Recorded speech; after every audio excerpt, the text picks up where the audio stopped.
yaitu diseminasi modul 1 dan 4 budaya positif yang akan disampaikan oleh Ibu Suryati, SPD. Kepada Ibu, dipersilakan.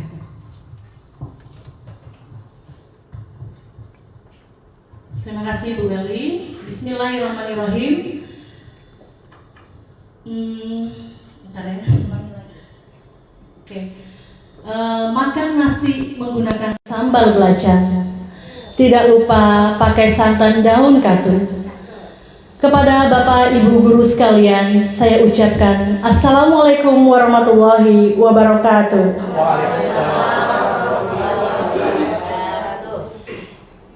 Yang terhormat Bapak Kepala Sekolah SD Negeri 05 Sri Kuala Lobam, yang kali ini diwakili oleh Ibu Emma Wati SPD SD, dan Bapak Ibu guru yang hadir pada pagi hari ini yang berbahagia. Sebelumnya saya ingin mengucapkan ribuan terima kasih kepada Bapak Kepala Sekolah. Dengan dukungan beliaulah sehingga acara ini dapat berjalan pada pagi hari ini untuk 1 jam ke depannya. Dan saya juga berterima kasih kepada Bapak Ibu guru semuanya yang mana di tengah-tengah kesibukan kita menyempatkan diri untuk hadir memenuhi undangan saya di perpustakaan ini dalam rangka diseminasi modul 1.4 yaitu mengenai budaya positif. Nah, Bapak Ibu guru, sebelum kita mulai di sini saya akan memperkenalkan diri. Nama saya Suryati SPD dari SD Negeri 05 Sri Kuala Lobam. Saya berdiri di sini sebagai calon guru penggerak angkatan 7 dari Kabupaten Bintan, Kepulauan Riau. Nah, tujuan saya mengadakan diseminasi ini atau sosialisasi modul 1.4 ini mengenai budaya positif. Yang pertama adalah memang tugas kita untuk melakukan aksi nyata budaya positif ini di sekolah masing-masing. Kemudian yang kedua, saya ingin berbagi sedikit ilmu kepada Bapak Ibu dari apa yang saya dapatkan di pendidikan guru penggerak, karena ilmu apabila kita simpan sendiri tentunya tidak akan bermanfaat. Alangkah baiknya walaupun sedikit kita berbagi, ya Pak Ibu ya. Dan yang ketiga, tujuan saya mengadakan ini adalah untuk melakukan kerjasama dengan Bapak Ibu, karena budaya positif ini akan kita lakukan di sekolah. Apabila hanya 1 atau 2 orang yang melaksanakan, tentulah budaya positif tersebut tidak akan terjalan, ya. Jadi kita bersama-sama bekerja sama, saling kolaborasi untuk menciptakan budaya positif di sekolah kita. Dan saya juga berdiri di depan ini bukanlah saya yang paling hebat, saya yang paling banyak ilmu, tetapi di sini sama-sama kita belajar, sama-sama kita meningkatkan kemampuan kita untuk membuat sekolah kita menjadi lebih baik. Jadi sama-sama kita sharing saja Bapak Ibu di sini ya. Nah, sekarang untuk tidak memperpanjang waktu, langsung saja kita ke diseminasi modul 1.4 budaya positif ini. Nah, Bapak Ibu, sebelum kita masuk ke budaya positif, kita harus mengetahui apa sih tujuan pendidikan itu. Menurut Ki Hajar Dewantara, tujuan pendidikan adalah menuntun segala kodrat yang ada pada anak-anak agar mereka dapat mencapai keselamatan dan kebahagiaan yang setinggi-tingginya, baik sebagai manusia maupun sebagai anggota masyarakat, ya. Oleh sebab itu, pendidikan itu hanya dapat menuntun atau hidupnya kekuatan kodrat yang ada pada anak-anak agar dapat memperbaiki lakunya, bukan dasarnya. Hidup atau tumbuhnya kekuatan kodrat anak. Jadi Bapak Ibu guru semuanya, untuk mencapai tujuan pendidikan ini, tentulah salah satunya adalah kita harus menciptakan budaya positif itu di sekolah. Ya, di sini ada kata-kata menuntun. Kira-kira menurut pandangan Bapak Ibu apa arti menuntun di sini? Ya, mengarahkan, membimbing, ya, beriringan atau membawa. Nah, jadi tugas kita atau peran kita sebagai guru itu hanya dapat menuntun tumbuh atau hidupnya kekuatan kodrat yang ada pada anak, hanya untuk memperbaiki lakunya, bukan dasarnya. Karena sesungguhnya anak-anak kita sudah ada dasarnya masing-masing, sudah ada bakatnya masing-masing, sudah ada jalan hidupnya masing-masing, dan mereka juga sudah memiliki cita-citanya masing-masing. Jadi tugas kita sebagai seorang guru adalah hanya menuntun, mengantarkan mereka untuk menjadi apa yang mereka inginkan, itu sesuai dengan keinginan. Misalnya dia akan menjadi seorang dokter nantinya. Tentulah dokter yang seperti yang kita harapkan, bukan dokter yang sombong atau dokter yang tidak peduli dengan orang, tetapi menjadi dokter yang peduli dengan sesama, dokter yang penuh dengan sosial kepada masyarakat. Nah, jadi itulah tugas kita.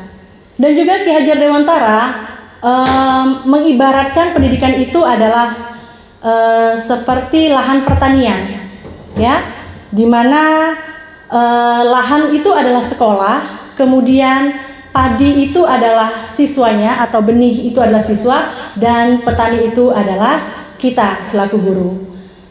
Apabila tanah itu sudah bagus, sudah subur, diletakkan benih yang sangat bagus, ya Bapak Ibu, apakah padi itu akan tumbuh menjadi padi yang baik apabila tidak mendapat perlakuan dari petani itu, Bapak Ibu?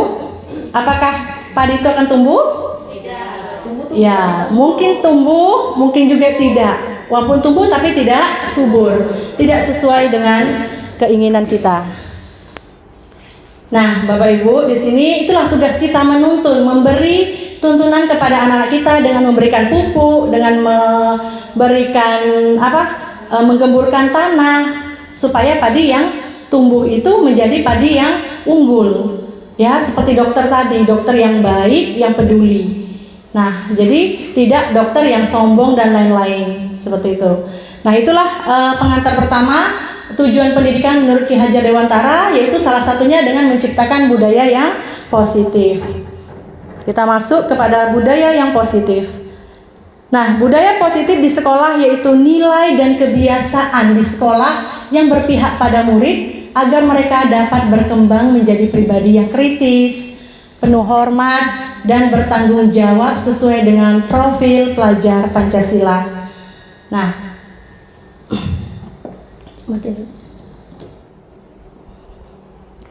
ya, jadi di sini apakah di sekolah kita sudah ada nilai dan kebiasaan yang mencerminkan budaya positif, Bapak Ibu? Sudah ada ya. Seperti tiap pagi kita melaksanakan sapa, senyum, salim terhadap anak-anak kita, sehingga anak-anak kita nyampe di sekolah dia senang, dia merasa disambut oleh Bapak Ibu gurunya, ya. Nah, kemudian apalagi ada kegiatan berbaris di depan kelas, kemudian berdoa sesudah dan sebelum belajar, melaksanakan hari-hari besar, itu semua adalah budaya positif yang ada di sekolah kita. Dan tujuannya adalah untuk membentuk karakter siswa sesuai dengan profil pelajar Pancasila. Lanjut. Nah, di sini ada konsep utama dari budaya positif, ya. Di sini ada 7 konsep utama dari budaya positif ini. Nah, di sini kita selaku guru penggerak belajar ini lebih kurang selama 2 minggu.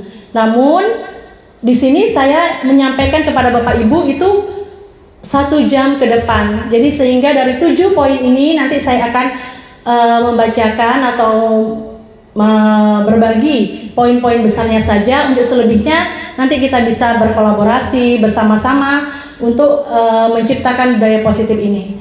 Ya, yang pertama ada perubahan paradigma belajar, yang kedua ada disiplin positif, yang ketiga kebutuhan dasar manusia, yang keempat motivasi perilaku manusia, yang kelima restitusi posisi kontrol guru, yang keenam keyakinan kelas, dan yang ketujuh segitiga restitusi. Nah, dari 7 ini semuanya materinya sangat bagus atau sangat baik menurut saya, dan ada beberapa materi yang benar-benar menyentil kita, seperti menegur kita. Oh, selama ini kita belum menjadi guru yang sempurna rupanya. Bukan saya bilang Bapak Ibu, tapi bilang diri sendiri.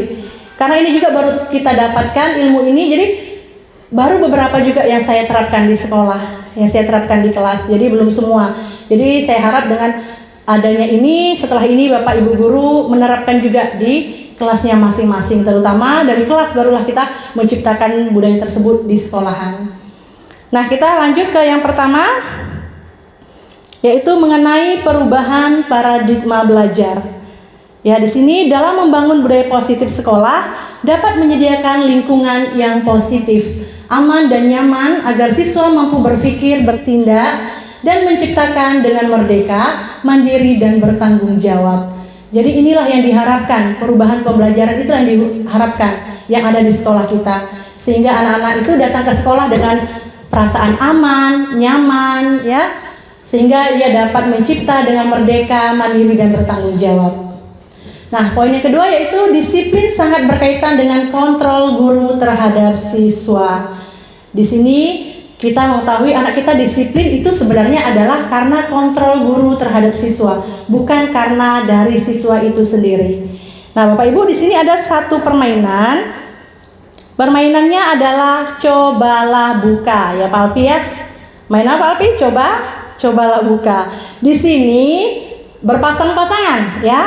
Yang satu sebagai A, ya Pak Rizky ya. Sebagai A itu menggenggam. Dan yang satu mencoba yang B berusaha untuk membuka genggaman tersebut. Jadi di dalam genggaman ini mungkin ada sesuatu yang sangat berharga, ada sesuatu yang rahasia yang tidak boleh orang tahu. Tetapi yang menjadi si B ini berusaha untuk membuka dengan cara membujuk, ya. Kemudian dengan cara mengiming-imingi hadiah. Apabila masih juga tidak terbuka, yaitu mungkin bisa juga dengan kekerasan, dengan dihardik ataupun diancam dan lain-lain. Nah, jadi kalau jadi Bapak Ibu, apakah Bapak Ibu akan membuka atau tetap menutup? Ayo, membuka atau menutup? Ya Pak Rizky? Alasannya? Karena permainannya kan kalau nggak dibuka nggak tahu isinya apa. Oke, permainannya karena kalau nggak dibuka nggak tahu isinya. Bu Emma? Karena si anak sangat kuat rasa ingin tahunya. Oke. Apa yang di dalam. Ya, jadi Apa isi yang di dalam. oke. Jadi di sini ada dua kemungkinan anak itu membuka ataupun menutup, ya. Jadi apabila ia tetap menutup berarti dia tetap teguh pada pendiriannya, tidak akan walaupun apapun yang ada di luar, ada hadiah dan lain-lain, namun dia tetap menutup. Itu kontrol itu datang dari dirinya, dari diri sendiri. Sedangkan apabila ia memilih membuka, ia tetap membuka, namun ia membiarkan dirinya dikontrol oleh orang lain. Jadi atas iming-iming, atas takut dihukum, takut dimarahin, akhirnya dia membuka. Itulah yang selama ini kita lakukan kepada anak didik kita. Kita memaksa anak didik kita untuk mengikuti apa yang ada pada kita, padahal sebenarnya dia masih menggenggam, masih tidak mau, ya. Nah, di sini menurut Dr. William Glasser, ilusi kontrol. Yang pertama, ilusi guru mengontrol murid. Itulah dia. Jadi sebenarnya anak itu tidak mau, tetapi kita paksa. Ya, ayo duduk rapi, pandangan ke depan, Nak. Ya, dengarkan Ibu. Kalau kalian tidak mendengarkan Ibu, nanti tidak paham. Nah, setelah itu apakah setelah kita selesai menjelaskan, anak-anak itu paham?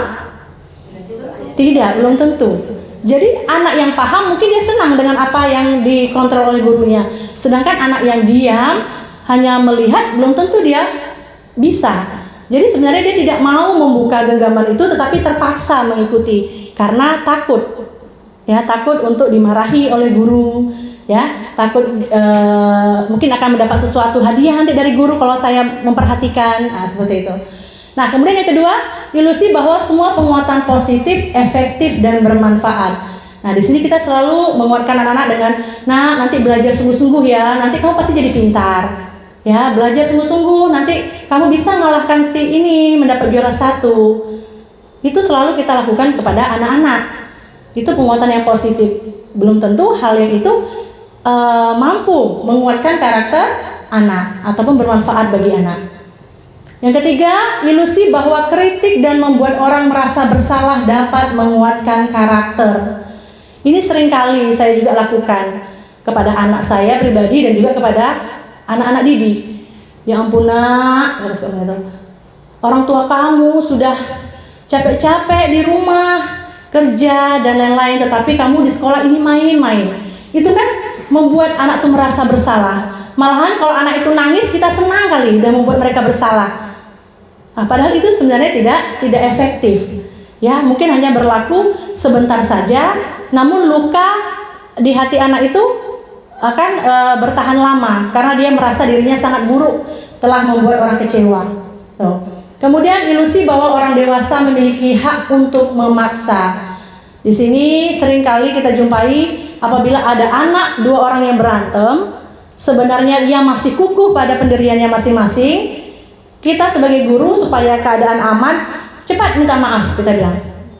Padahal anak itu masih satu masih menangis, yang satu lagi masih belum terima. Tapi kita suruh paksa mereka untuk memaafkan. Akhirnya mereka memaafkan, melakukan apa yang kita lakukan. Namun dalam hatinya sebenarnya tidak mau memaafkan, belum selesai, belum tuntas loh Bu. Kenapa Ibu suruh saya meminta maaf? Ya, itu belum tuntas. Jadi ilusi kontrol menurut Dr. William Glasser inilah dia. Jadi ilusi bahwa orang dewasa ini selalu mengontrol anak-anak didik kita sendiri ataupun anak-anak kita sendiri. Nah, lanjut. Dah, kita masuk kepada yang kedua, yaitu mengenai disiplin positif.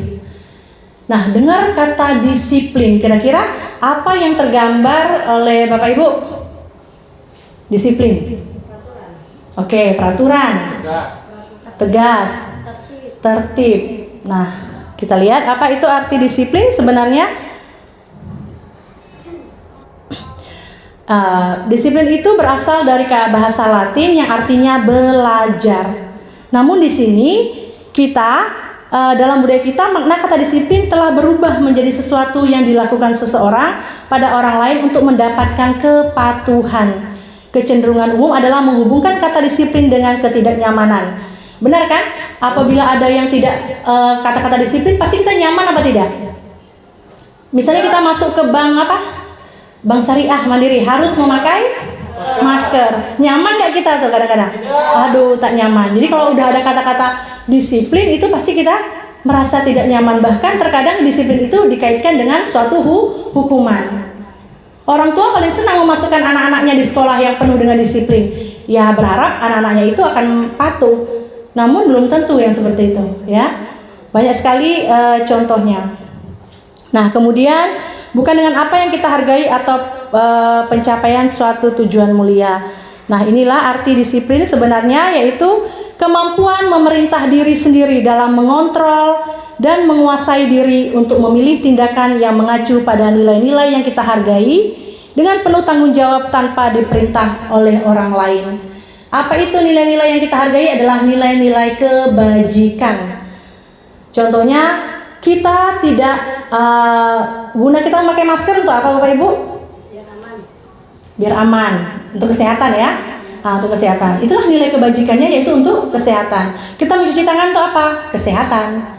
Jadi nilai kebajikan itulah yang harus kita tanamkan kepada anak didik kita, yaitu tentang nilai secara umum, nilai universal. Itulah dia nilai kebajikan, nilai-nilai yang kita hargai. Jadi kita tidak memakai masker bukan karena takut ditangkap Satpol PP atau takut ditangkap Pak Polisi, tapi karena memang kita peduli tidak memakai masker itu untuk kesehatan. Ini kadang salah. Cepat nak pakai helm karena di sana ada razia. Jadi kita meminta anak itu menggunakan helm karena ada razia, bukan karena tahu nilai kebajikannya apa kalau pakai helm. Ya, untuk keselamatan. Tidak itu yang kita tanamkan, tetapi yang kita tanamkan itu adalah nilai-nilai yang lain, bukan nilai kebajikan atau nilai universalnya. Jadi anak tuh harus tahu, oh tidak memakai helm itu bukan karena takut Pak Polisi, tetapi karena untuk keselamatan kita. Nah, lanjut di sini. Oke, berarti sekarang kita masuk kepada kebutuhan dasar manusia. Nah, udah masuk aja yang ketiga. Kebutuhan dasar manusia yaitu realitas kebutuhan setiap orang berbeda. Kita harus berusaha memahami pandangan orang lain tentang dunia. Setiap orang memiliki gambaran yang berbeda. Nah, jadi Bapak Ibu, dalam materi ini kita selaku guru harus bisa mengetahui kebutuhan dasar dari anak didik kita, sehingga kita mampu untuk bertindak apa. Ya, jadi di sini jangan sampai salah bertindak seperti yang tadi diumpamakan petani ya. Misalnya petani itu apabila tidak mengetahui bagaimana padi tersebut, tentulah ia akan salah. Misalnya sebenarnya padi tersebut itu membutuhkan pupuk pupuk akar supaya panjang. Tetapi dengan petani tersebut diberi pupuk daun, apakah akan bermanfaat? Tidak. Ya, akan buahnya segar, tumbuh-tumbuhan. Tapi kita beri pupuk daun, apakah bermanfaat? Tidak. Jadi seorang petani, seorang guru harus tahu dasarnya. Anak itu butuh apa sih? Baru mampu kita untuk melakukan tindakan selanjutnya apabila anak itu bermasalah, ya. Nah, di sini ada 5, yaitu yang pertama survival itu adalah kebutuhan dasar manusia, yaitu biasanya bersifat fisiologis seperti sandang, pangan, papan, dan merasa aman. Bagaimana anak-anak itu ingin belajar baik kalau ia perutnya lapar? Ya, bagaimana anak-anak itu bisa sampai di sekolah dengan selamat kalau rumahnya itu tergenang banjir? Ya, bagaimana ia akan berkreatif di sekolah, bertanggung jawab dan lain-lain apabila ia merasa takut berada di sekolah, melihat bu guru itu takut, melihat teman ini takut diancam, saya sering dibully. Nah, itu adalah kebutuhan dasar dari seorang anak, yaitu kebutuhan survival. Kemudian yang kedua ada kebutuhan cinta, kasih atau merasa diterima di kelompoknya. Di sini anak-anak itu biasanya mencari perhatian kita supaya kita lebih perhatian kepadanya, supaya kita butuh kasih sayang. Sering anak-anak yang seperti ini, ya, dia butuh kasih sayang, akhirnya meminta kita untuk lebih diperhatikan oleh dia. Aduh, saya memakai baju baru, kok ibu itu tidak tidak perhatikan saya. Sering kayak gitu. Bu, saya pakai ini loh bu. Dia lebih minta perhatian dari gurunya, yaitu cinta kasih dan merasa diterima. Lalu yang ketiga, kesenangan. Apabila anak-anak kita merasa senang di sekolah, di kelas, tentulah ia juga akan merasa senang saat belajar. Apabila dia senang sama pelajarannya, senang sama bu gurunya, pak gurunya, tentu ia akan mendapatkan ilmu dengan baik dan sungguh-sungguh melakukan. Namun apabila ia tidak senang dengar sepatu gurunya aja letak-letuk di depan, udah malas deh anak-anak tuh. Malas, ya, udah takut, nggak senang sama guru tuh. Belajarnya begitu-gitu aja. Belajarnya selalu guru sebagai teacher center, lihat bu guru sini, lihat papan tulis. Anak-anak tidak mau yang seperti itu. Jadi usahakan dalam belajar itu diselipkan kesenangan yang membuat anak itu merasa gembira, karena sesungguhnya kodrat anak itu adalah bermain, ya. Kemudian yang keempat yaitu kebebasan. Anak itu butuh bebas, bukan bebas sesuka-sukanya, tidak, tapi bebas dalam mengemukakan pendapat, bebas dalam memecahkan masalah, ya. Di sini bebas dalam menentukan pembelajaran seperti apa yang ia inginkan. Itu nanti kita mungkin masuk, kalau kita udah pernah mengerjakan PNM, ada pembelajaran berdiferensiasi itu sesuai dengan keinginan anak, jadi bebas. Pada saat mengerjakan tugas ini, ia mau dengan cara apapun, terserah anak itu, yang penting tujuannya sampai. Itu. Jadi anak tuh pengen bebas. Mungkin ia senang dengan membaca, ia senang dengan bermain sambil belajar, ia senang berkelompok. Jadi di situ kita harus mengetahui kebutuhan anak. Lalu yang terakhir yaitu penguasaan.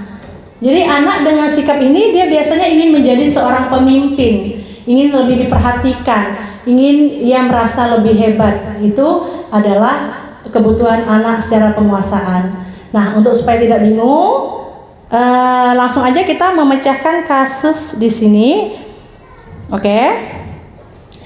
Bu Ria, guru kelas 6 di SD Tanjung Permai, sedang bingung menghadapi ulah salah satu murid di kelas bernama Agus. Beberapa anak telah datang dan mengeluhkan Agus yang sering meminta bekal makan siang mereka dengan paksa. Jika Anda menghadapi situasi seperti Ibu Ria, apa yang Bapak Ibu lakukan? Yang pertama apa? Menegur. Menegur gimana, Mbak Ani? Menegur gitu. Ya, kayak menegurnya. Lalu ya menasihatinya. Yang kedua, menurut Anda kira-kira apa alasan Agus untuk melakukannya? Ya, jadi yang pertama kita lakukan adalah tentu memanggil Agus. Tidak bisa langsung misalnya kita menegurnya, kamu ini bla bla bla bla bla. Kita tidak tahu apa sih permasalahan Agus itu. Ya, jadi pertama kita harus memanggilnya dan nanyakan apa alasannya dengan cara seperti ini. Ada kemungkinan 5 jawaban Agus sesuai dengan kebutuhan dasar mereka. Yang pertama, itu benar-benar karena Agus itu lapar dan orang tuanya tidak membawakan bekal makan siang, bahkan mungkin orang tuanya tidak memiliki uang untuk memberinya uang ataupun membawakan makanan pada saat itu. Tentulah itu kebutuhan Agus adalah kebutuhan dasarnya dia. Jadi kita tidak bisa langsung marah-marah, kita tanpa tahu bahwa Agus sebenarnya dia tidak makan loh dari rumah. Akhirnya makanya dia minta makanan teman-temannya. Nah, yang kedua, teman Agus jadi perhatian ke Agus. Dia senang dengan dia seperti itu, teman-temannya lebih perhatian ke dia. Iya, Agus ini minta-minta terus. Dan guru juga lebih perhatian ke Agus itu. Jadi kalau Agus merasa seperti itu, berarti Agus membutuhkan cinta dan perhatian serta merasa diterima di kelompoknya. Dan apabila jawaban Agus yang ketiga, dia merasa hebat karena temannya jadi takut dan menuruti keinginannya. Ada anak-anak yang seperti itu. Dia senang teman-temannya takut. Mungkin ada beberapa anak kita yang seperti itu. Kalau dihukum dia senang-senang, ketawa-ketawa. Supaya orang tuh merasa, dia menyeramkan, takut seperti preman kelas kakap gitu ya. Yang mana sering keluar masuk penjara ataupun yang sering mana dipanggil guru, tentulah yang merasa berkuasa gitu ya. Nah, itulah dia merasa berkuasa. Jadi dia merasa temannya itu takut, dia senang. Kemudian yang keempat, Agus merasa bosan dengan bekal yang dibawakan orang tuanya. Itu aja ininya bekalnya, mungkin roti aja. Akhirnya dia meminta punya temannya. Jadi itu kebebasan, dia ingin bebas, ingin apa saja bekal yang dimintanya, bukan hanya roti aja yang dibawa oleh orang tua. Kemudian yang kelima, Agus hanya iseng dan dia menikmati ekspresi wajah temannya yang kesal. Ini sering juga, ngapa kamu mukul teman kita? Suka aja Bu, nengok dia nangis. Suka aja dia kayak ini, senang-senang aja Bu. Itu berarti kebutuhan Agus adalah kebutuhan kesenangan. Jadi kita harus mengetahui antara 1, 2, 3, 4, 5 ini, barulah kita bisa memberikan tindakan.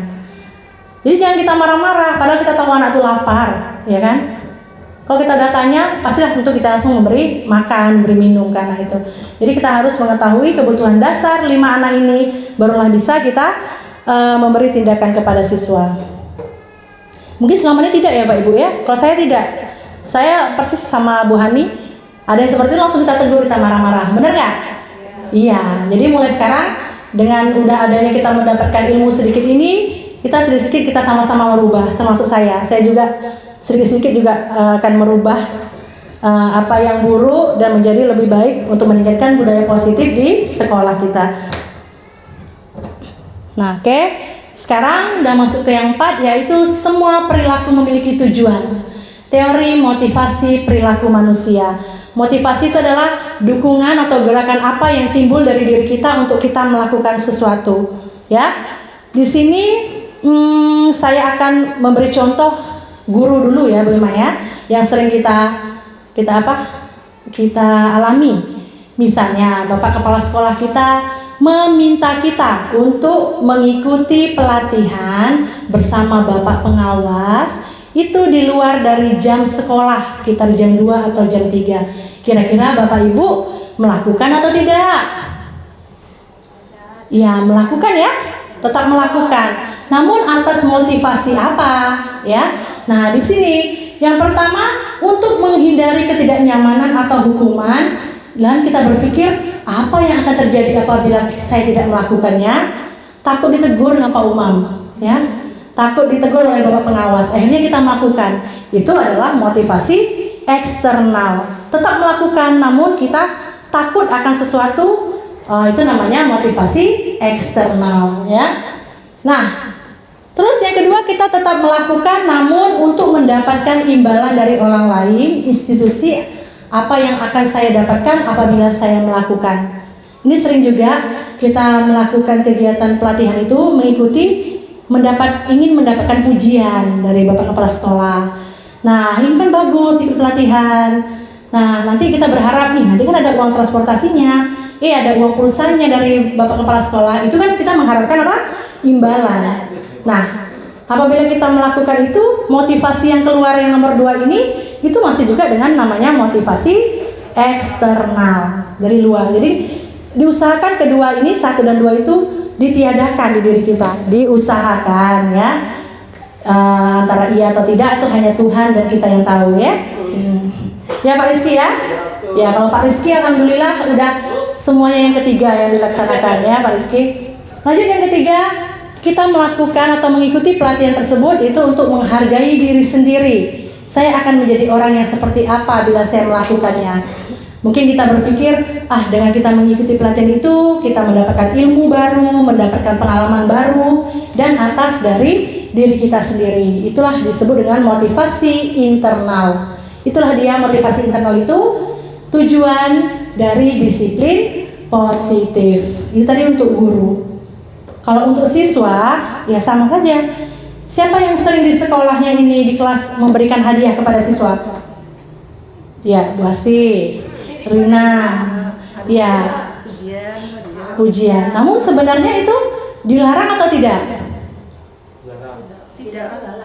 Ya, ini masih kontroversi ya Pak Ibu ya. Sebenarnya benar itu untuk motivasi. Tapi motivasi apa yang timbul dirinya? Iya, kembali lagi motivasi eksternal. Ya ingin mendapatkan itu karena mendapatkan hadiah. Jadi ya tergantung pikiran kita lagi. Memang motivasi yang lain jadi berlomba-lomba ingin dapat hadiah juga. Jadi bukan karena ia ingin melakukan itu karena ingin niat dari dia, ingin pintar ataupun ingin mendapatkan nilai yang bagus, tapi ingin mendapatkan pujian, ingin mendapatkan hadiah. Jadi mulai sekarang kurangilah hal yang seperti itu karena untuk mengurangi motivasi eksternal untuk anak-anak didik kita. Ya. Kemudian sama juga dengan memberi pujian. Pujian itu adalah pujian atas hukuman. Jadi yang mendapat pujian itu dapat terpuji, orang yang tidak mendapat pujian merasa dihukum karena pujian itu. Ya. Dia aja dapat pujian, kita nggak pernah. Jangan kepada anak di sekolah gitu juga, ya kan? Bapak kepala sekolah asik dengarkan itu aja. Kita tidak. Itu. Jadi mengurangi hal-hal yang seperti itu. Jadi kita harus samaratakan. Jadi memuji pun tidak terlalu berlebihan. Nah, tirulah ini bagus nih, dia kerja, dia begini. Sering kan kita memuji anak di depan anak lain? Iya, Pak Rizky tidak pernah. Karena tidak ada muridnya Pak Rizky ya. Ya, jadi itu sebenarnya adalah motivasi yang salah. Itu motivasi pujian karena apa? Dan ada yang merasa terpuji dan ada yang merasa terhukum.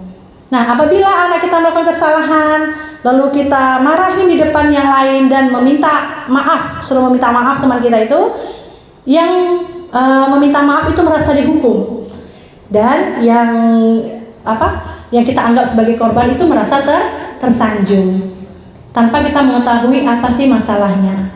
Nah, jadi untuk mengurangi itu semua, kita kurangilah motivasi eksternal dan kita mulai motivasi internal kepada siswa-siswa kita. Jadi kurangi memberi hadiah, kurangi memberi pujian terlalu, dan kurangi mengancam siswa. Nanti kalau tidak bikin, ibu akan hukum ya kamu ke depan. Iya, kayak Pak Alpi begitu Pak Alpi ya. Jadi kalau tidak mengerjakan, anak itu kita hukum. Jadi anak itu mengerjakan tugas karena takut dihukum. Itu motivasi eksternal.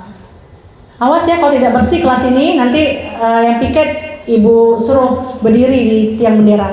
Walaupun hanya sebenarnya omong kosong ya kan, tetapi itu kan sudah termasuk kita mengancam atau menakut-nakuti siswa. Akhirnya siswa itu bekerja, ya siswa itu bekerja, namun dia bekerja bukan karena ingin kelas itu bersih, rapi dan indah, tapi karena adanya motivasi eksternal gitu.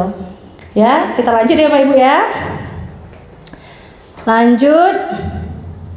Nah, di sini ada kasus lagi. Kita bisa nggak membedakan yang mana hukuman dan yang mana konsekuensi? Iva kurang menguasai pelajaran matematika, sehingga pada saat pelajaran tersebut berlangsung, dia lebih banyak berdiam diri atau menggambar di buku pelajarannya. Pada saat guru matematikanya Pak Seno menanyakan pertanyaan, Iva menjadi gugup dan tidak sengaja menjatuhkan tasnya dari kursi, serta tiba-tiba menjadi gagap pada saat berupaya menjawab. Seluruh kelas pun tertawa melihat perilaku Iva yang bicara tergagap dan terkejut tersebut. Pak Seno pada saat itu membiarkan teman-temannya Iva menertawakan Iva yang tergagap dan malu luar biasa. Dan malahan minta Iva untuk maju ke depan dan berdiri di depan kelas sambil menunjuk hidungnya. Ya, jadi ya berdiri di depan kelas sambil menunjuk hidung seperti ini ya.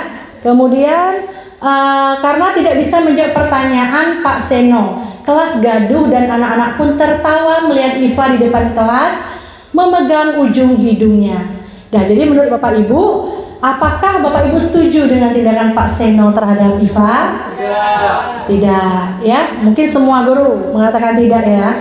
Mengapa? Karena itu termasuk menghukum ya, menghukum siswa dan merendahkan siswa, ya. Kemudian yang kedua, menurut Bapak Ibu, tindakan Pak Seno terhadap Iva itu adalah sebuah hukuman atau konsekuensi. Hukuman atau konsekuensi? Konsekuensi Bu Asi, hukuman Pak Rizky. Jadi untuk membedakan apakah itu hukuman atau konsekuensi, kita lihat di sini.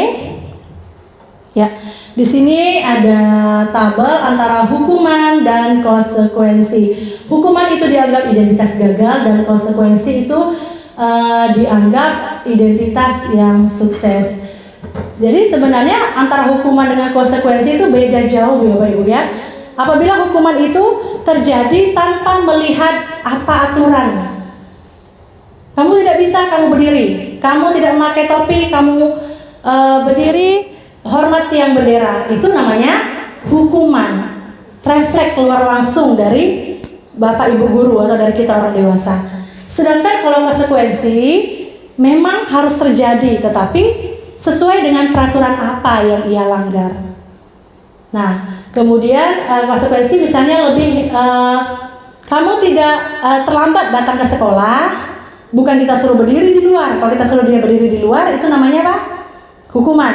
Tetapi kalau dia lambat datang ke sekolah, lalu kita suruh tidak istirahat, lambat 15 menit, dia tidak istirahat 15 menit untuk melanjutkan belajar. Itu namanya konsekuensi. Jadi kalau konsekuensi itu ada kaitannya dengan kesalahan apa yang ia lakukan. Gitu. Jadi kalau kita anak itu terlambat kita suruh keluar, adakah hubungannya antara terlambat dengan dia suruh keluar? Tidak, malahan dia rugi 2 kali. Udah terlambat, tidak mengikuti pelajaran, lalu kita suruh keluar lagi.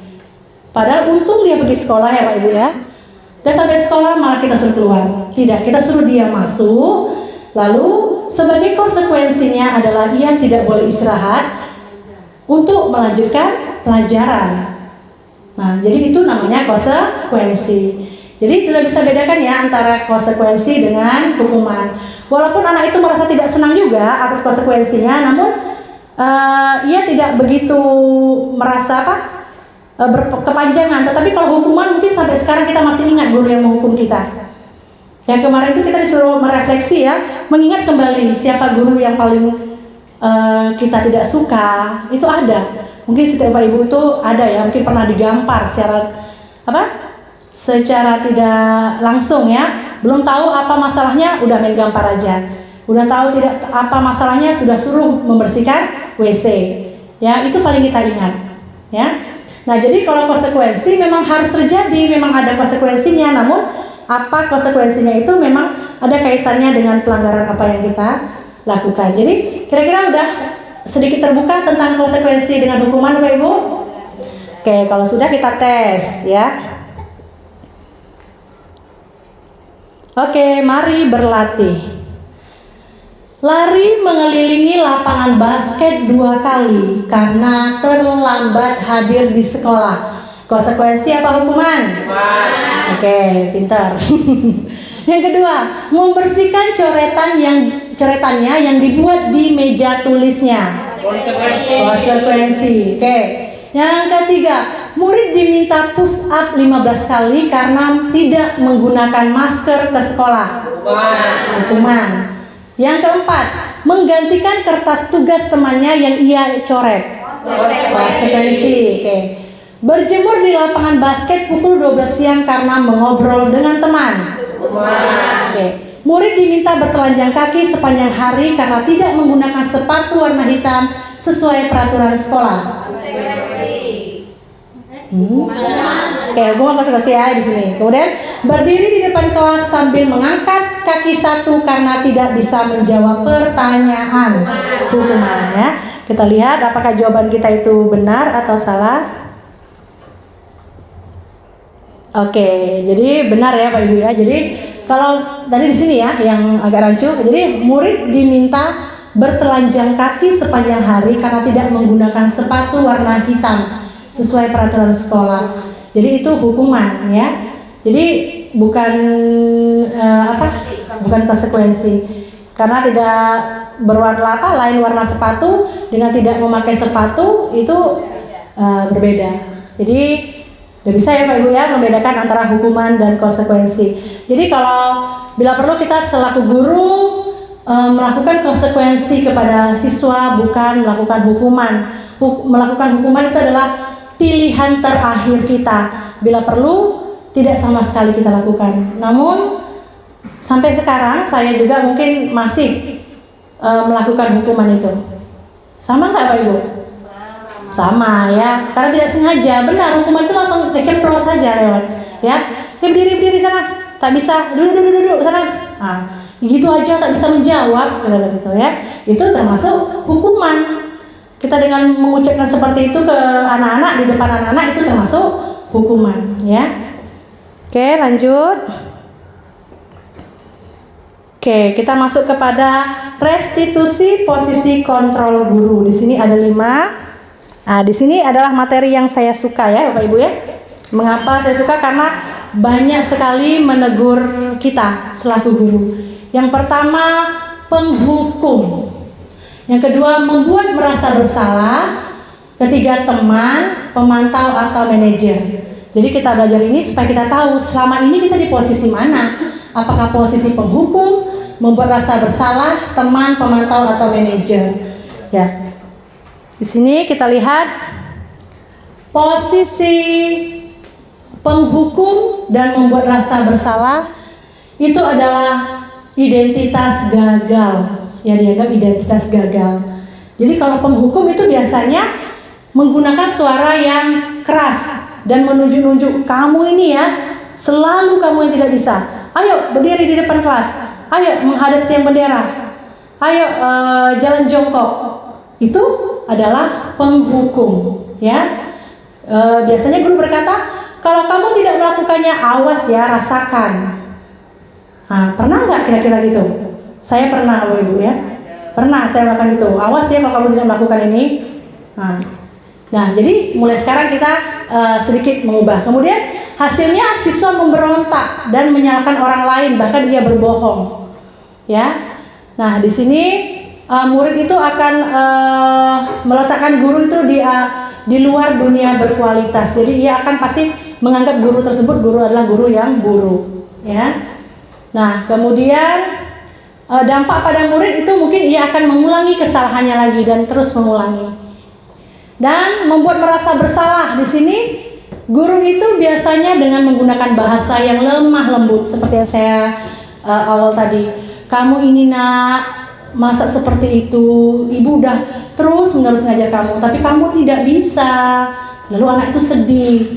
Orang tua kamu di rumah kasihan, hanya seorang ojek, tetapi kamu di sini belajar main-main. Mau jadi apa kamu nak? Itu biasa lebih lembut bahasanya. Tetapi anak itu tertunduk namun sangat merasa kecewa terhadap dirinya. Jadi itulah dianggap dengan identitas yang gagal. Nah, kemudian yang ketiga yaitu identitas berhasil atau sukses. Ya, tapi kontrol itu dari luar. Ia melakukan perubahan namun karena sesuatu dari luar. Yaitu menganggap murid kita itu sebagai teman. Biasanya suaranya tuh lemah lembut namun sambil bercanda. Ayo nak, demi ibu. Nanti kalau kamu tidak gini ibu dimarahin pas sekolah loh. Santai lah bu, kata anak tuh. Ada nggak seperti itu kadang? Ada, ya. Santai lah bu. Awas sih kalian tidak melakukan ini ya. Tapi dengan bahasa yang bersahabat kepada kepada anak-anak itu. Siap bu, saya laksanakan. Jadi anak itu melakukan itu karena takut kasihan terhadap gurunya, takut dimarahin kepala sekolah, ya. Nah, seperti itu. Jadi anak itu merasa ketergantungan, ya. Lalu kalau lebih kepada pemantau itu biasanya sesuai dengan apa itu peraturannya. Kamu terlambat, ya. Kamu tahu apa salah kamu? Saya terlambat. Kamu tahu apa konsekuensinya? Tahu, saya harus begini. Nah, kerjakan.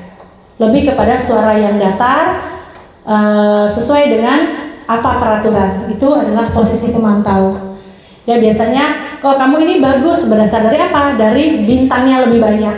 Nilai kamu bagus berdasar dari apa? Dari catatan-catatan kita. Jadi kalau pemantau itu lebih kepada catatan-catatan ataupun bukti-bukti yang ada pada guru. Misalnya pakai poin. SMP itu ada poin ya, Ibu ya. Nah, jadi kalau kita melanggar satu poin, satu dihilangin poinnya. Jadi sampai dia 0. Kalau kita terus melakukan. Jadi anak itu berbuat baik karena takut poinnya habis, bukan karena dari diri sendiri. Jadi itu ada identitas berhasil atau sukses, namun kontrol itu dari luar, bukan dari dirinya. Nah, yang terakhir ini adalah identitas berhasil atau identitas sukses itu kontrol diri, yaitu posisi manajer. Ini mungkin sering kita lakukan, tapi mungkin juga belum lengkap ya. Pada saat posisi manajer, seorang manajer itu tidak boleh menyalahkan anak buahnya, tidak boleh menyalahkan siswanya secara langsung. Lalu kita harus nanya, apa yang kamu langgar, nak? Saya terlambat, Bu. Kemudian, mengapa alasan kamu terlambat? Karena saya bangun kesiangan. Nah, jika kamu tahu kamu bangun kesiangan, apa yang harus kamu lakukan? Ya, dia sendiri yang mencari solusinya untuk dirinya sendiri. Jadi kita selaku manajer tuh cukup bertanya, dan apa konsekuensi yang harus kamu hadapi? Saya akan ini, Bu, tetap berada di kelas dan belajar, tidak mengikuti, tidak istirahat. Jadi anak itu sendiri yang menjawab, anak itu sendiri yang mencari solusi atas masalahnya. Jadi itulah posisi manajer. Jadi diharapkan seorang guru menggunakan posisi manajer dalam setiap kita menghadapi masalah bersama anak. Misalnya anak itu ada masalah, posisi manajer inilah yang paling bagus kita gunakan.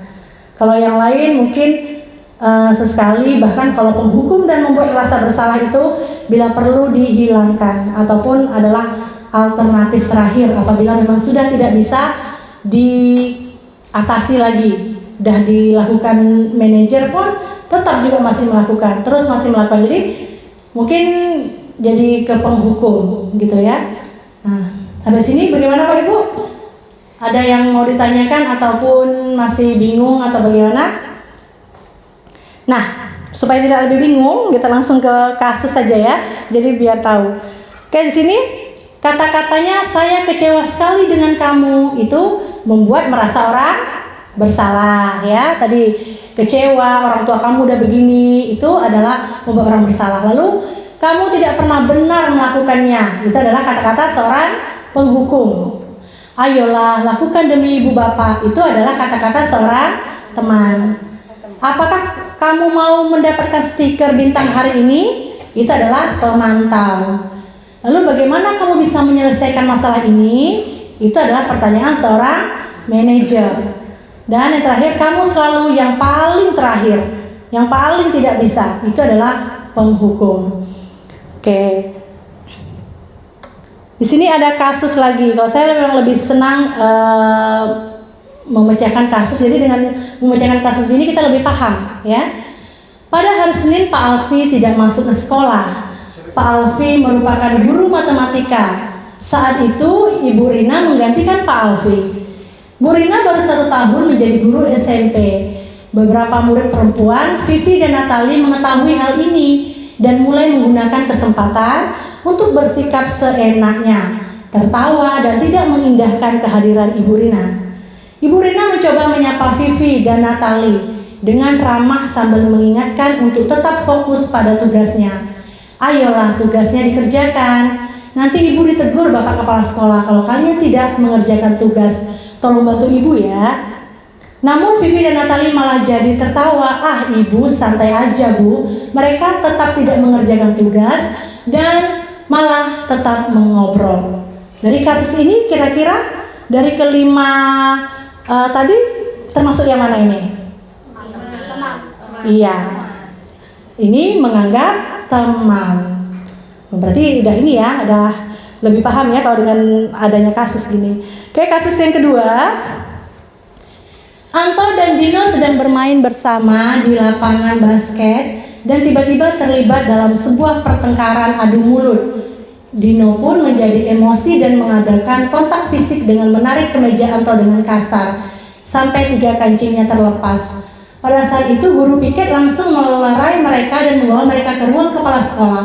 Ibu Suti sebagai kepala sekolah berupaya menenangkan keduanya, terutama Dino. Dino, sepertinya kamu saat ini sedang marah sekali.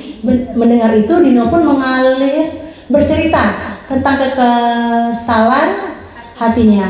Ibu Suti pun melanjutkan bahwa membuat kesalahan adalah hal yang manusiawi ya nak ya, dan bahwa mempertahankan diri adalah hal yang penting. Namun meminta Dino memikirkan cara lain yang mungkin lebih efektif, karena saat ini Dino berada di ruang kepala sekolah. Ibu Suti melanjutkan bertanya tentang keyakinan sekolah yang disepakati, serta apakah Dino bersedia memperbaiki kesalahan yang telah dilakukan terhadap Anto. Dino pun akhirnya perlahan mengangguk. Kemudian Ibu Suti balik bertanya kepada Anto, hal apa yang bisa dilakukan Dino untuk memperbaiki masalahnya? Anto menjawab, saya perlu kancing saya diperbaiki ibu. Ibu saya akan sangat marah kalau melihat kancing baju saya sampai copot. Begini. Ibu Suti pun kembali bertanya ke Dino, apakah yang akan dia lakukan untuk mengganti 3 kancing Anto yang terlepas ya. Nah, karena masih panjang dan akhirnya Dino mengangguk tanpa menyetujui, dan sepanjang siang itu Dino belajar menjahit dan perbaiki kemeja Anto. Jadi yang dilakukan Ibu Suti kepala sekolah itu adalah pendekatan yang seperti apa? Iya, benar. Pendekatan apa Ibu? Manajer. Jadi dia sendiri yang bertanya apa masalahnya, kemudian bagaimana solusi pemecahan masalahnya, dan cara untuk memperbaiki kesalahannya. Itu adalah posisi manajer. Jadi inilah yang diharapkan ada pada diri kita selaku Bapak Ibu guru untuk selalu menggunakan posisi manajer itu untuk menghadapi siswa-siswa yang bermasalah. Oke, yang keenam, keyakinan kelas. Sudah sampai ke-6 aja ya. Keyakinan kelas ini kalau saya lihat kayaknya Bu Rina sudah bikin ya. Ya, kalau ini ada di PMM kita. Kalau yang sudah mengerjakan itu mengenai disiplin positif. Itu salah satunya adalah membuat keyakinan kelas. Keyakinan kelas adalah nilai-nilai kebajikan atau prinsip-prinsip universal yang disepakati bersama secara universal, lebih dari perbedaan agama, suku, negara, dan bahasa.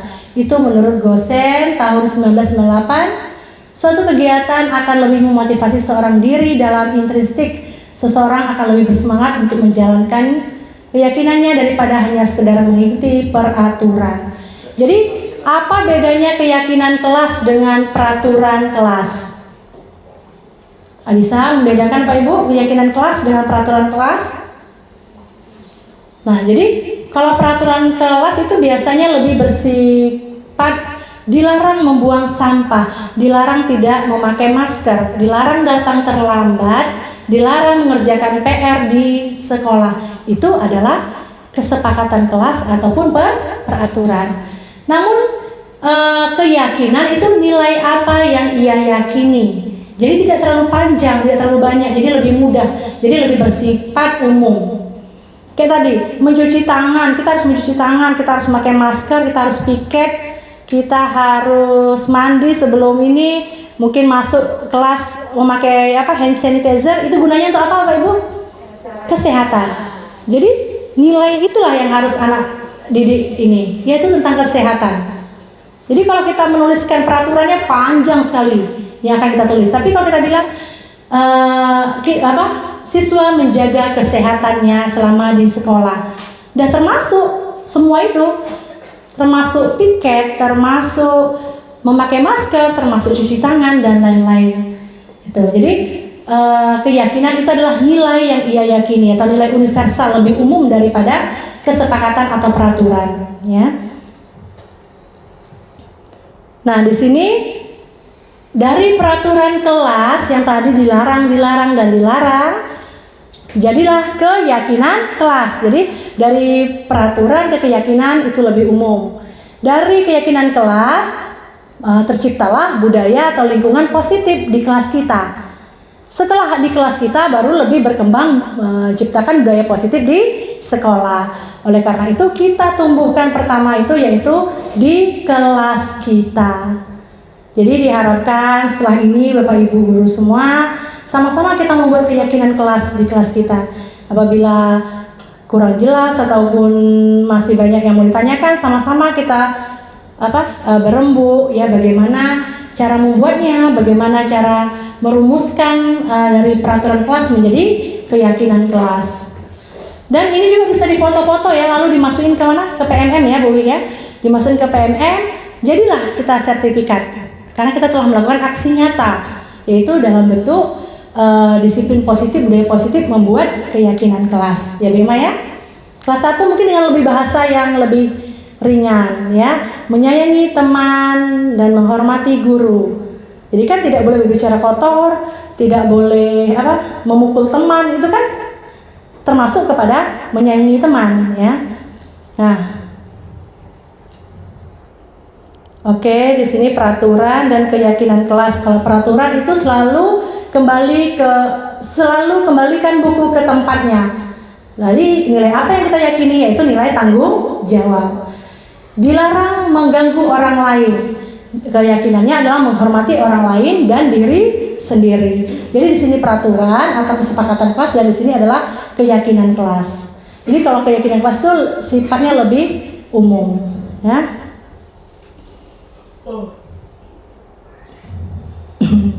Ya Pak Rizky, udah ngantuk Rizky ya. Mau ice breaking kita Pak Rizky? Ya ice breaking sedikit ya supaya nggak ngantuk ya. Nah, jadi sekarang ini apabila saya bilang pagi, tepuknya 1 kali. Kalau saya bilang siang, tepuknya 2 kali. Kalau bilangnya malam, tidak boleh tepuk. Karena apa? Karena malam itu tidak boleh berisik. Coba konsentrasi lagi kita mulai ya. Coba pagi, pagi, siang, pagi, malam. Ya, berarti belum konsentrasi. Berarti belum konsentrasi Umar ya. Kita coba konsentrasi. Nah, itu sedikit ini ya Pak Ibu ya, supaya suasana tidak jenuh. Nah, ini dia cara membuat keyakinan kelas. Ya, yang pertama keyakinan kelas bersifat lebih abstrak daripada peraturan yang lebih rinci, lebih banyak. Jadi kalau keyakinan lebih umum. Keyakinan kelas berupa pernyataan universal yang tadi ya, memakai masker, mencuci tangan, itu adalah nilainya universalnya adalah kesehatan. Pernyataan keyakinan kelas dibuat dalam bentuk positif. Tidak boleh ada kata dilarang, jangan, dilarang, tidak boleh, itu tidak boleh ada kata-kata seperti itu. Jadi dibuat dalam bentuk kata-kata yang positif. Lalu keyakinan kelas hendaknya tidak terlalu banyak sehingga mudah diingat dan dipahami. Keyakinan kelas sebaiknya sesuai yang dapat diterapkan di lingkungan tersebut. Semua warga kelas itu berkontribusi dalam membuat keyakinan kelas dan bersedia meninjau kembali keyakinan kelas dari waktu ke waktu. Di sini saya sudah ada dokumentasi ya, saya membuat keyakinan kelas. Kita putar sedikit aja Pak Ibu ya. Dazumba dihidupkan. Sedang mencari perangkat.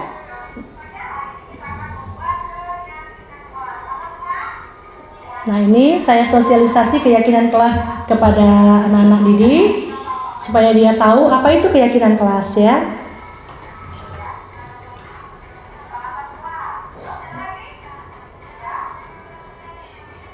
Oke, kita cepatkan.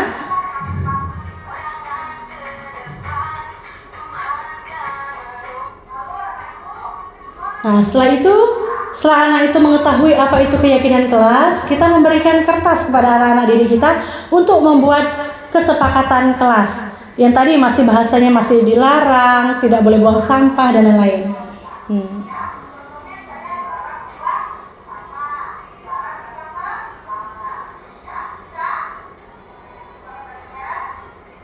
Ya ini anak-anak mulai menuliskan kesepakatan kelas atau impian mereka kelas kita seperti apa.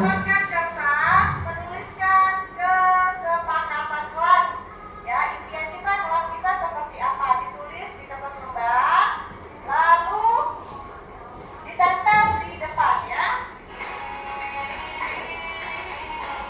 Nah, di sini siswa menempel apa yang ia tulis di papan tulis.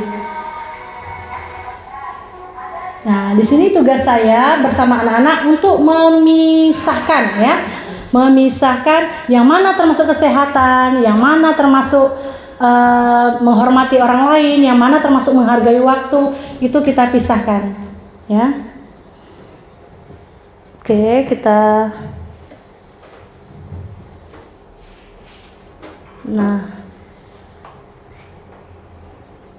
soalnya tak ada Pak Alpi ya.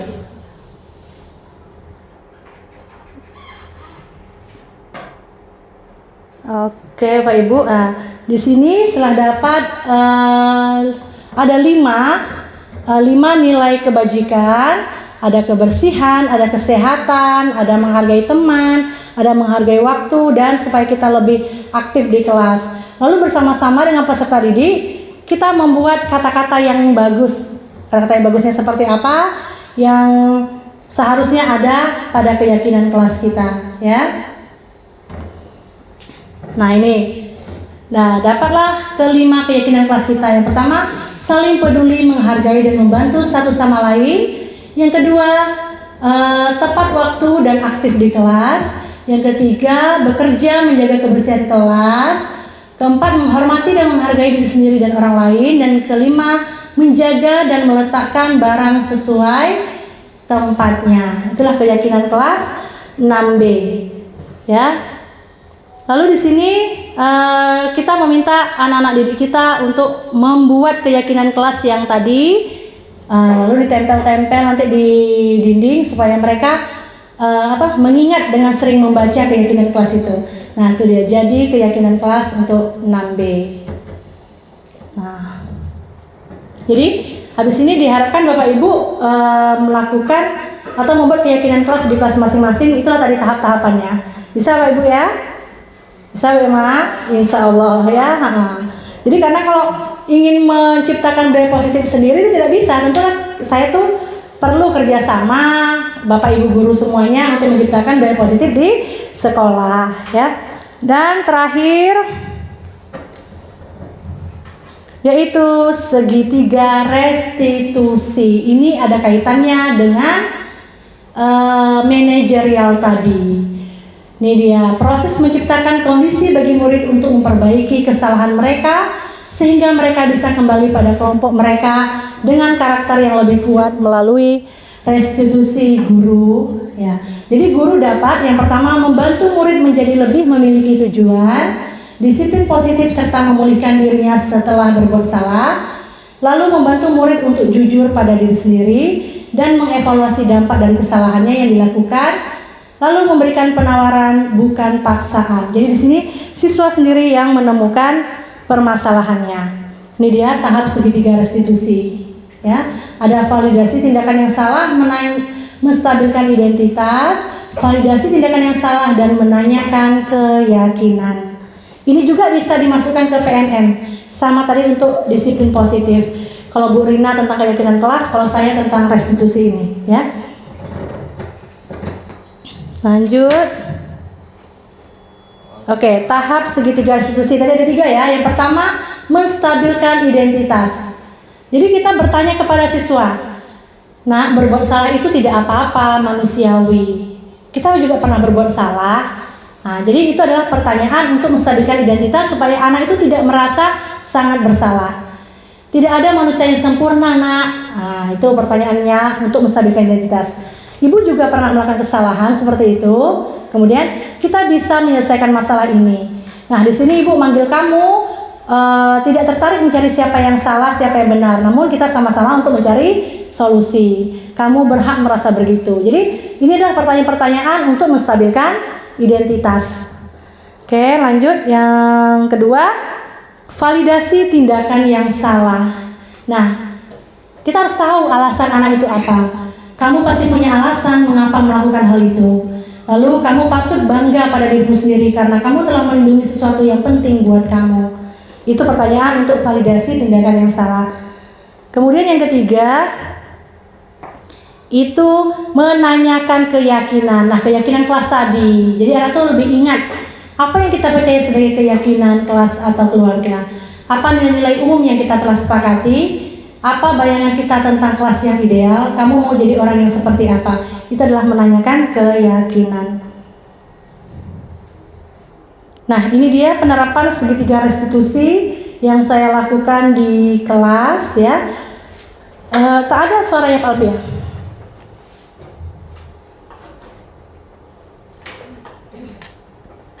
Kita cek. Enggak di speaker itu. Ya, speaker yang bluetooth kecil itu. Hah? Udah ada hidupnya ya? Bentar.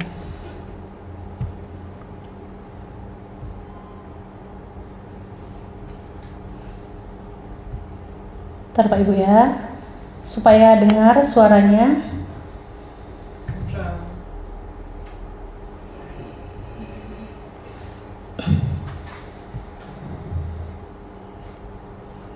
Masih belum ada Pak Alpi suaranya.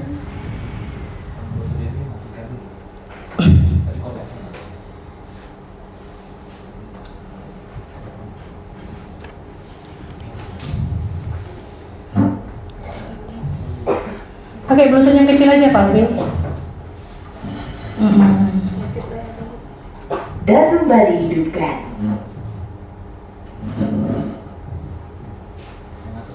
Sedang mencari perangkat. Koneksi Bluetooth berhasil. Oke, dah ya. Jadi kita simak bersama-sama, inilah restitusi yang udah saya lakukan di kelas.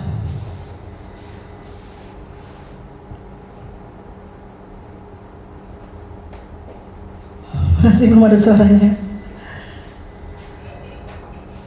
Besarin itu.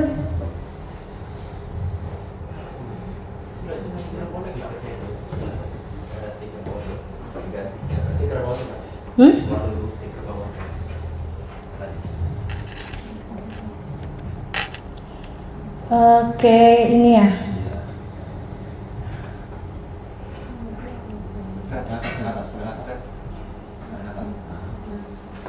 Oke, Pak Ibu, kita ulang ya. Ini udah sekitar 2 minggu yang lalu saya buat ini.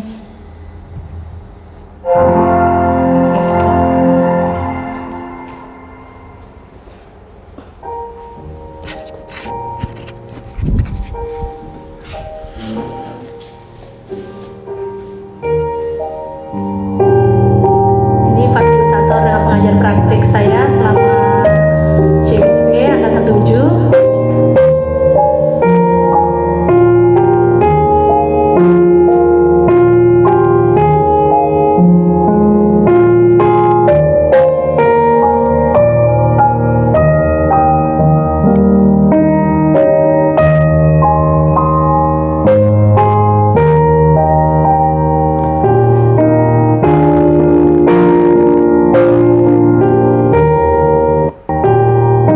Jadi kasus pertama, siswa terlambat datang ke sekolah.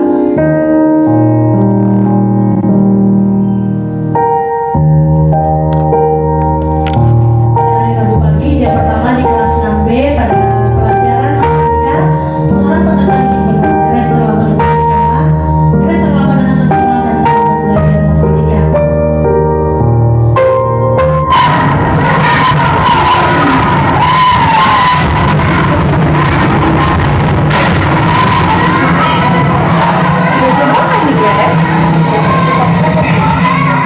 matematika.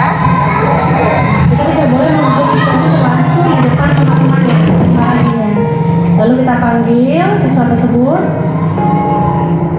Grace tahu mengapa ibu panggil Grace ke depan? Tahu Bu, karena saya terlambat. Tadi Grace berangkat ke sekolah jam berapa? Jam 7.30 Bu. Lalu Grace tahu di sekolah kita masuk jam berapa? Jam 7.30 Bu. Nah, kira-kira jika Grace dari rumah jam 7.30, di sekolah kita masuk jam 7.30, apakah Grace sudah datang tepat waktu? Tidak Bu, saya terlambat. Nah, ya, setiap manusia pernah melakukan kesalahan. Itu adalah manusiawi ya Grace ya. Ibu juga pernah melakukan kesalahan, datang ke sekolah terlambat dan terlambat masuk ke dalam kelas. Namun di sini Ibu tidak mencari siapa yang salah.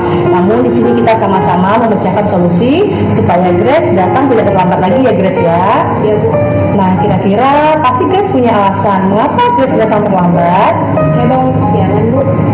Nah mengapa bisa bangun kesiangan? Saya tidur larut malam. Saya bermain HP dan bermain game sampai lupa waktu. Dan saya tidur larut malam. Nah, jadi Grace terlambat datang ke sekolah karena bangun kesiangan. Lalu Grace tidurnya kemalaman, lupa waktu, banyak main game ya. Nah, kira-kira apakah datang terlambat itu sudah termasuk ataupun sudah memenuhi keyakinan kelas kita?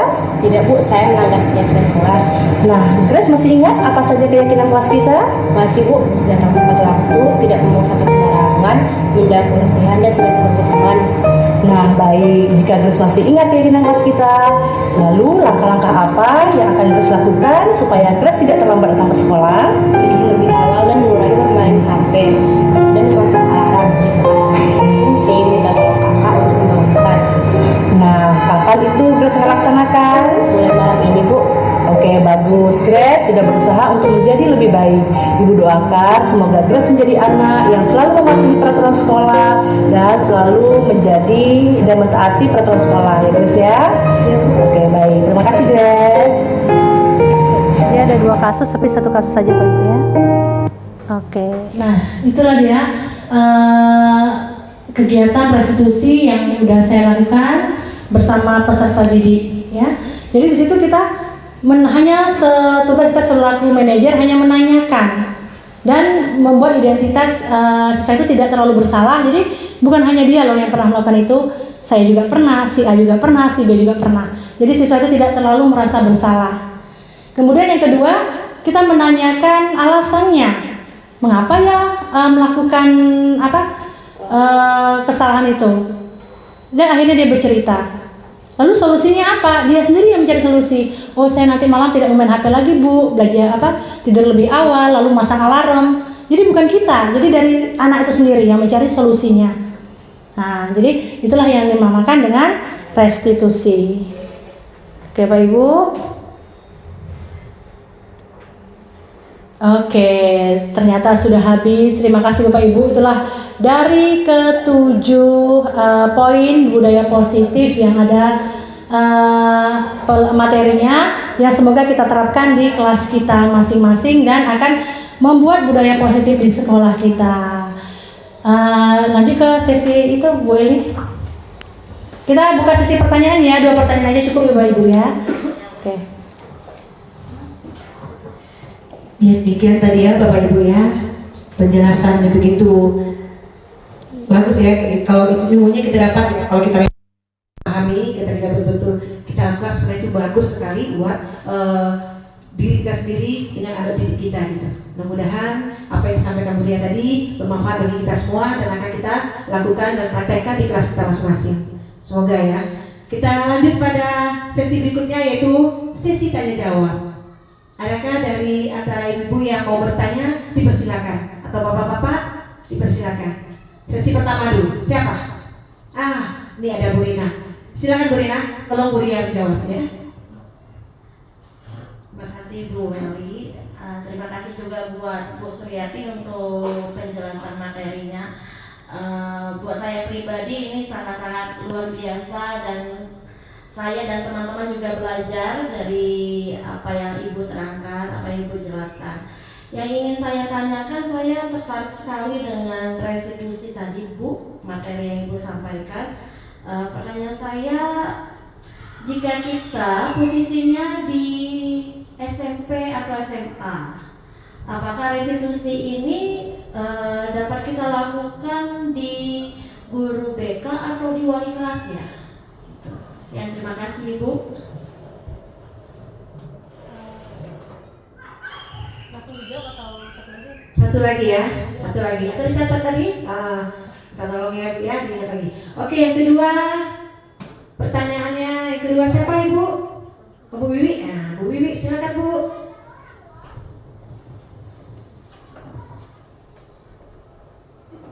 Terima kasih kepada Bu Eli dan mulia telah memberi kesempatan untuk bertanya dan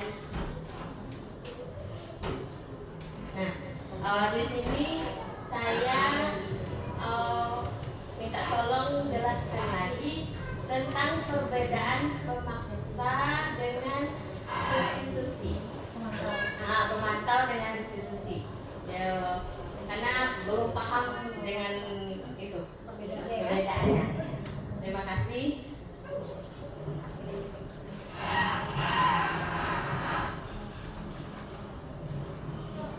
Minta yang dari Bu Rina dulu, Bu Ria ya. Ini Bu Rina tadi menyatakan pertanyaan, apakah materi restitusi SMP atau SMK dapat dilakukan oleh guru kelas atau guru BK-nya sendiri gitu, atau bukan guru kelas, maksudnya wali kelas atau dengan guru BK-nya sendiri. Terima kasih. Baik, terima kasih Bu Eli dan terima kasih untuk Bu Rina. Untuk pertanyaan Bu Rina mengenai restitusi itu tadi, apabila ada siswa SMP atau SMA yang melakukan kesalahan atau bermasalah, apakah guru kelasnya ataukah wali kelasnya ya, ataukah guru BK? Secara di SMP atau SMA itu memiliki guru BK. Nah, jadi semuanya tergantung lagi kepada permasalahan apa yang dihadapi anak itu ya Bu Rina ya.